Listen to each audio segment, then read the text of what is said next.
alors qu'il en a les capacités. On te fait du mal, tu veux te mettre en colère, tu peux. La personne en face de toi, tu peux l'écraser. C'est un moustique pour toi. Mais lui, il croit que tu es faible. Mais toi, tu le fais parce que celui qui se rabaisse pour Allah, Allah l'élève. Eh bien, toi, tu ne laisses pas exprimer ta colère. Allah subhanahu wa ta'ala l'appellera devant toutes ces créatures au jour de la résurrection. Imaginez-vous toutes ces créatures. Et il dira à titre de récompense, choisis celle que tu veux parmi Hur al-Ain. Le prophète alayhi salatu wa salam fi sahih, il nous dit, celui qui délaisse la polémique, al-jadal, même s'il a raison. C'est bleu, non c'est noir, c'est bleu, classe c'est bleu, comme tu veux, classe passe à autre chose. Non, on s'accroche, mais non c'est... Même si tu as raison, Allah lui construit une maison à la périphérie du paradis. Parce que tu as délaissé quoi? Ce qui est moins bon. Pour qui? Pour Allah. Et il dit dans le même hadith, celui qui délaisse le mensonge, même pour faire rire, même pour plaisanter, mais il délaisse, il n'aime pas le mensonge. Allah lui construira une maison au milieu du paradis. Et celui qui améliore son comportement, et le comportement, il ne se lie pas à travers tes paroles, mais avant tout à travers tes faits et gestes et les traits de ton visage.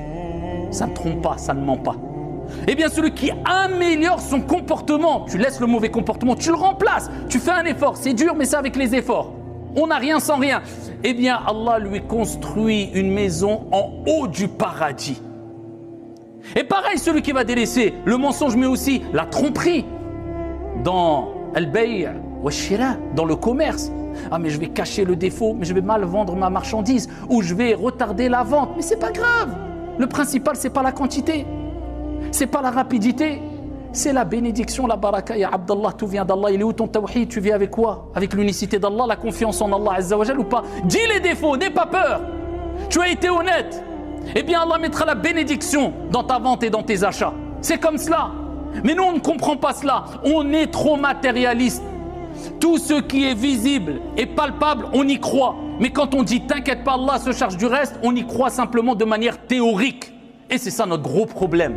« Wa man yatawakkal ala Allah fahuwa hasbuh » Allah ne dit-il pas celui qui place sa confiance en Allah, Allah lui suffit. Ça veut dire que tu n'as plus rien besoin. Allah te suffit.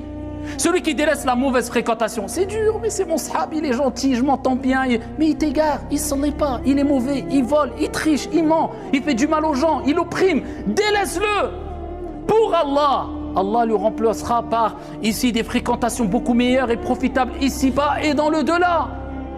Et les exemples sont nombreux.